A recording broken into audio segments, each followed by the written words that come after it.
Hello everyone, I welcome you all on my channel Ganesh Setu. It's your channel basically. We are continuing with class 12th chapter matrices, and this will be the last video on matrices. This video is specifically for those who are preparing for CBSE 2023-24. As per syllabus, whatever content is there, that we will cover in all our videos of class 12. So it will be, I hope, the last video on matrices. My next video will be on determinants. Today we'll see, as per the specifically syllabus what is mentioned there. Today we'll see the existence of inverse, and there is a theorem mentioned in the syllabus, uniqueness of inverse.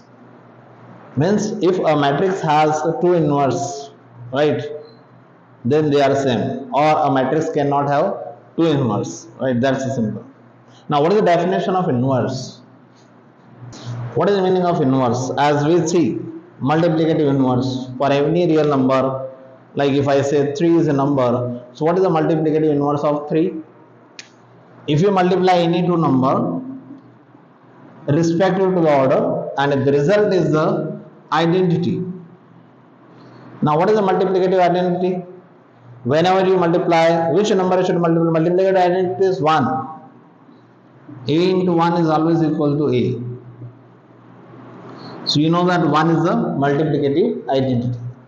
So the definition of inverse says that if you multiply two numbers and if the resulting is an identity, then both are said to be inverse of each other for multiplication. Right? Like if I say what is the multiplicative inverse of 2 by 3? It's 3 by 2. Why? Because if you multiply both, the result is 1. 1 is the multiplicative identity.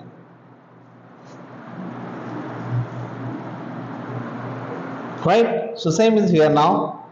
What is the multiplicative identity for matrices? We have already seen.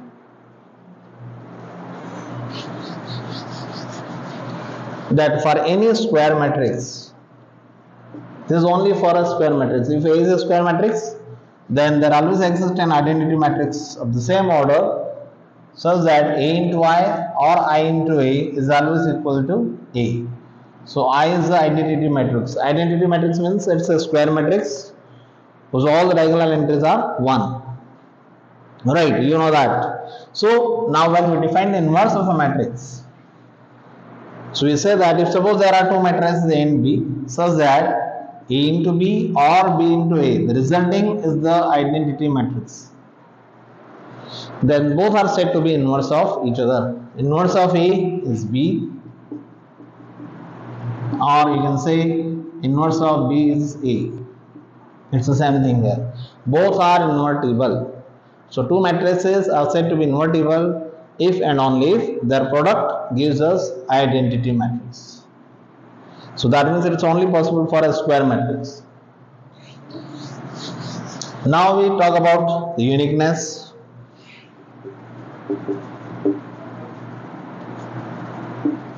Uniqueness of inverse means there can't be two inverse of a matrix. But on contrary to prove this, we assume, suppose there is a matrix A which has two inverse, B as well as C. So when B is inverse of A, as per definition, A into B or B into A, the result is the identity matrix. Right? Now if you say C is the inverse of A, then A into C as well as C into A is also equal to I. Both are true because we assume that a matrix A has two inverse, B as well as C. But when you assume this, what do you conclude? Let's see if you say starting with B. We know that B can be written as B into I, where I is the identity matrix, we know that.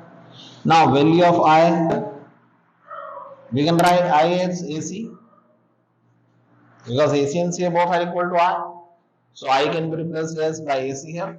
Now by associative property, B into AC is same as BA into C. Right. Now what is BA? BA is also equal to I from equation 1.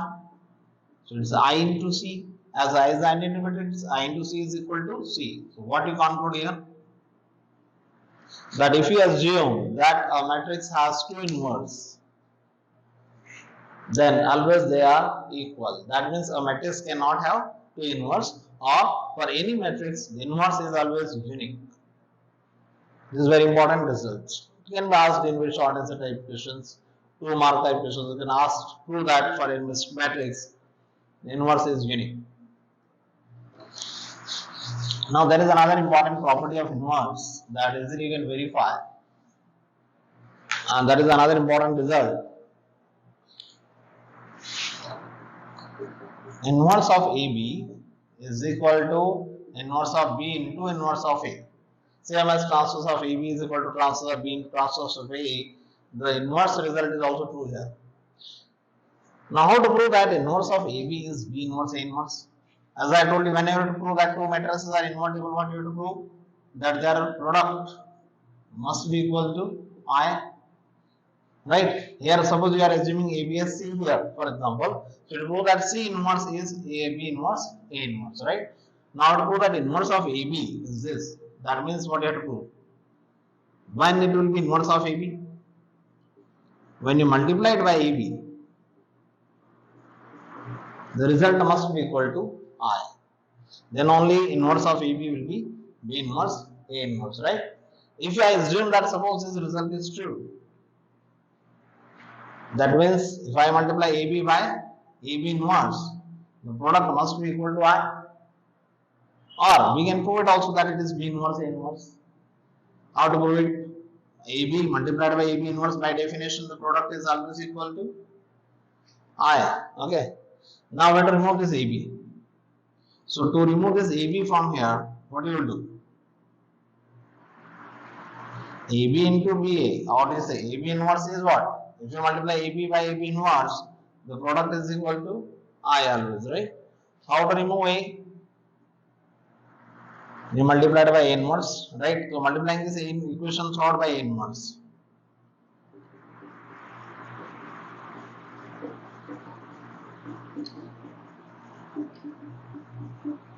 Right? Now here we are applying associative property. A inverse into A multiplied by B into AB inverse. A inverse into I equal to A inverse. A inverse into A is what? Now finally I. And I multiplied by B will be only B, you know. So I into B is equal to B now.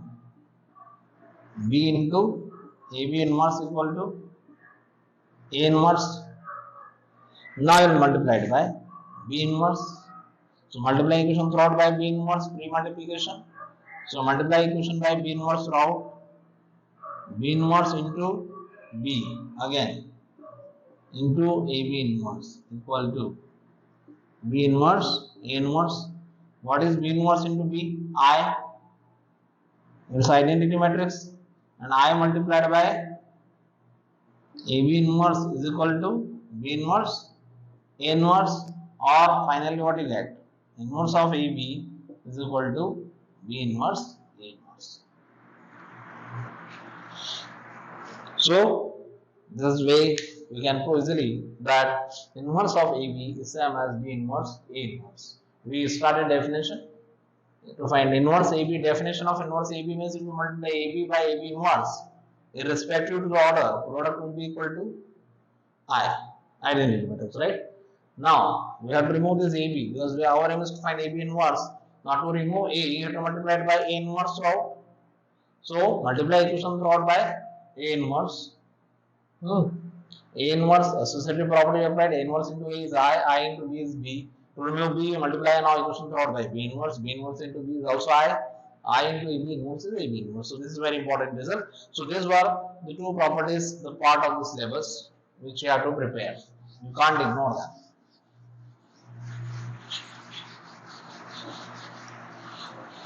Now at the end, I would like to discuss some of the questions from the exercise on matrices. And these questions are from miscellaneous exercise. You can't ignore any question, as I said, any example, nothing. You can't ignore anything, right? There is one question here. Where matrix A is given here as 3 minus 4, 1 minus 1.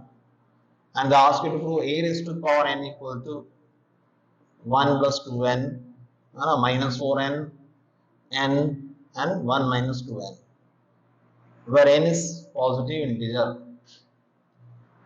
So whenever to verify any result for n, easily you can do it by mathematical induction, which it's written in 11. What mathematical induction says? Whenever to prove a statement for n, we denote it by Pn.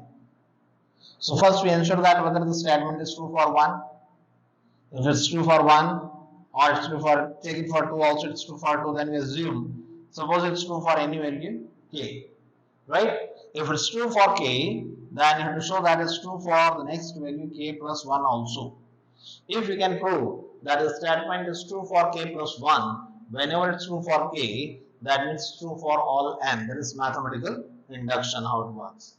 So whenever to prove any result for n, always use mathematical induction. Like here, for n equal to 1,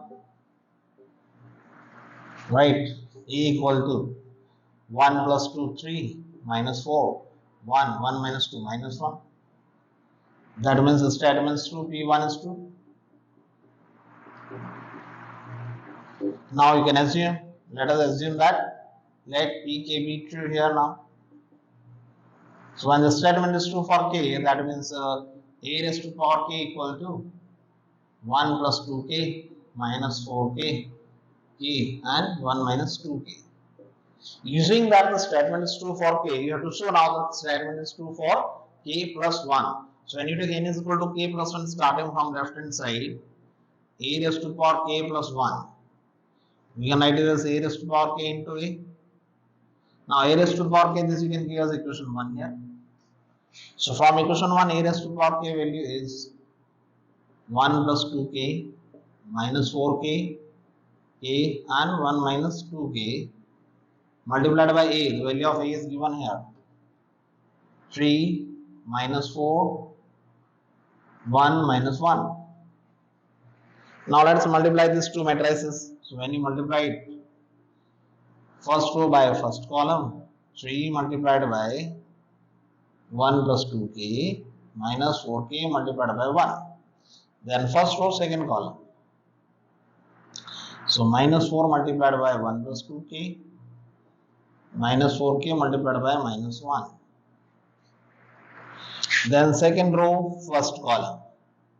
K into 3, so 3k plus 1 multiplied by this 1 minus 2k.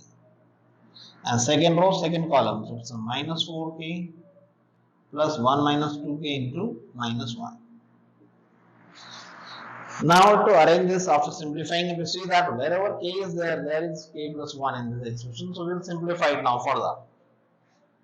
So you can see the first entry. This is 3 plus 6k minus 4k. What is 6k minus 4k? This is 2k. So I am writing this is here 3 plus 2k. Now next is constant is minus 4, then minus 8k plus 4k. 4k minus 8k is minus 4k. So it's a minus 4 minus 4k. Minus 4 I am taking common.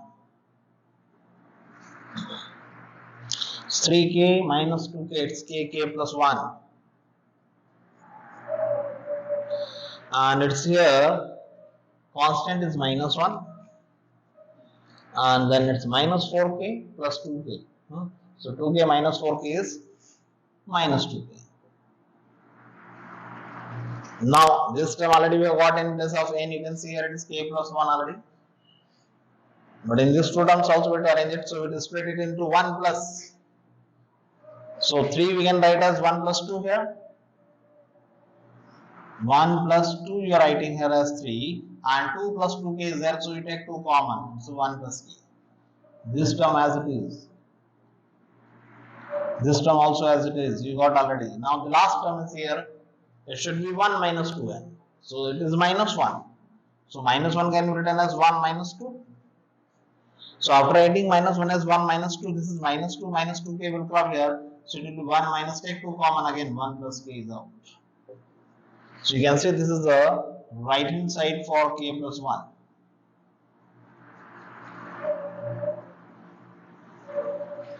LHS is equal to RHS. This proves that the statement is true for k plus 1 whenever it's true for k. Hence you can say that it's true for all the values of n. This is called mathematical induction. So whenever there are questions based on n to verify, you can always apply mathematical induction.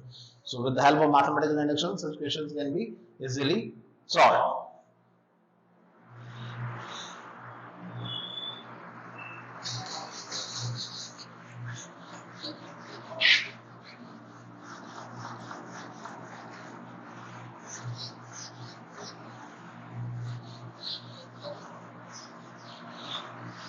Another example and the question which I would like to illustrate with you. So question number 6 of NCERT miscellaneous. Find the values of x, y, and z if matrix A, which is given as 0, 2y, z, x, y minus z, x minus y, z satisfies a dash into a equal to I. Now it's given here a dash into a. We can't write a dash into a as a into a dash because multiplication is not commutative. So whenever it is given, you can't change the identity. So if matrix A satisfies this identity, a dash means transpose. A dash into a equal to I given.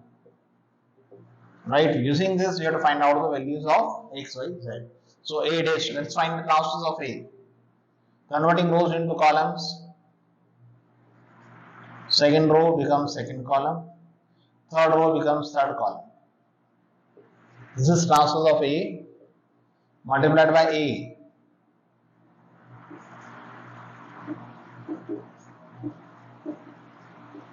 That is equal to identity matrix of the same order.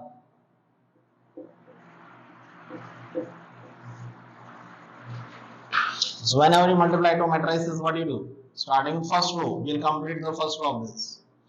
First row, first column. First entry multiplied by first plus second by second plus third by third. 0 plus x square plus x square, so 2x square. First row, third column, okay. 0 into 2y is 0 plus xy minus xy makes it 0. First row, third column. 0 into z is 0 minus xz plus xz is also 0. Starting now, second row to complete the second row here. Second row, first column, right? 0 plus xy minus xy makes it 0. Now 2y into 2y is 4y square. Then plus y square plus y square. Total it is what? How many y squares are there? 6y square. 2 to the 4y square plus y square plus y square. 6y square. Now second row, third column. 2yz minus yz minus yz makes it again 0. Starting with third column. So third row, first column, it's 0 minus zx plus zx 0. 2yz minus yz minus yz 0. Z square plus z square plus z square makes it 3z square is equal to 1 0 0 0 1 0 0 0 1. Now when we know that when the two matrices are equal, all their corresponding integers are equal. So simple, it implies that 2x square equal to 1 and then 6y square equal to 1 as well as 3z square is also equal to 1. So finally you get the answer x equal to plus minus 1 by root 2, y equal to plus minus 1 by root 6, and z equal to plus minus 1 by root 3. Many times this question has been asked, so don't change the order matters here. A dash into a equal to I, you can't write as a into a dash. It's non-commutative unless it is given. So now you can easily solve all other questions of the exercise. This was all my class about matrices. So thus we have completed the entire chapter on matrices. Matrices, order of a matrix, construction of a matrix, then types of matrices, equality of matrices, Then we have discussed about operations on matrices like addition, multiplication, scalar multiplication of matrix. And then we have seen transpose of a matrix. On the basis of transpose also we have defined the types of matrices like symmetric and skew-symmetric matrices and their properties. And we have also seen very important result that every square matrix can be expressed as a sum of a symmetric and a skew-symmetric matrix. That result was very important. And then today we have discussed about uniqueness of inverse. What is the meaning of inverse of a matrix? And if a matrix inverse exists, it's always unique. And we have proved it also. And another important result we have derived that inverse of AB is same as inverse of B into inverse of A. Right? This is all about matrices. Right? In my next video, I will discuss with you some new concept. Next is the determinants. So have a great time. Practice all these questions which are there in the exercise. Don't ignore. Again, I am telling you all the solved examples, unsolved questions of NCERT textbook as well as NCERT exemplar. Have a great day.